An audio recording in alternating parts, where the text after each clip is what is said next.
Hello and welcome to my podcast. This podcast is all about regulation. Today I'm going to talk about regulation and regulation within the media. I'm going to look at the different forms of regulation, how effective they are, and possibly a couple of case studies. Regulation is important because it keeps our airways safe, it looks after the viewers, and it also gives the viewers what they want as well. Without regulation, who knows what could be out there. There could be crazy adverts on with kids watching it, which should not be there at all.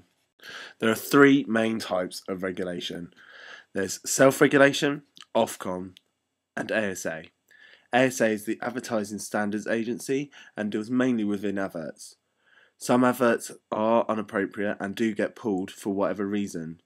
Just because they're pulled, it doesn't mean it's because they're explicit or that they cannot be shown because of their material. Sometimes it can be because they are misleading, they don't tell the truth, or, for example, one recent advert that was pulled was the iPhone advert.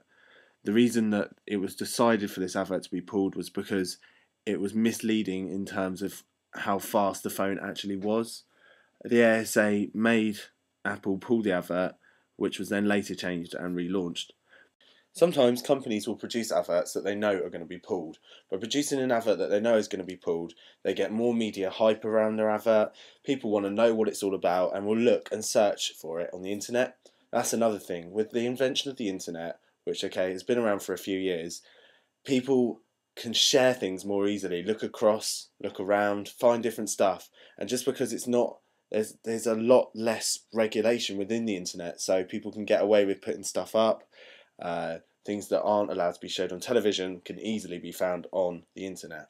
Ofcom, just like the ASA, only deals with complaints when they're made. It doesn't monitor the adverts, although it does randomly select some adverts to monitor.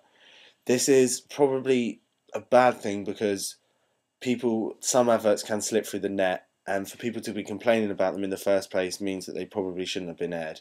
Some complaints are ridiculous, but then of course there are the genuine complaints which are fair. Looking towards the future, I can see regulation having to adapt and change to the future challenges that are faced by the media. I mean, everything's constantly adapting in terms of how we're viewing the media now. We watch telly on the internet, you've got 4OD, BBC iPlayer, and due to this also our advertising is changing as well. It's becoming more of our life, it's evolved in our lives more, and it's all around us. It's not just as clear cut as it used to be between TV, radio and your sort of standard poster advertising. So it's going to constantly change, like I say, and we'll just have to see where it goes from here really.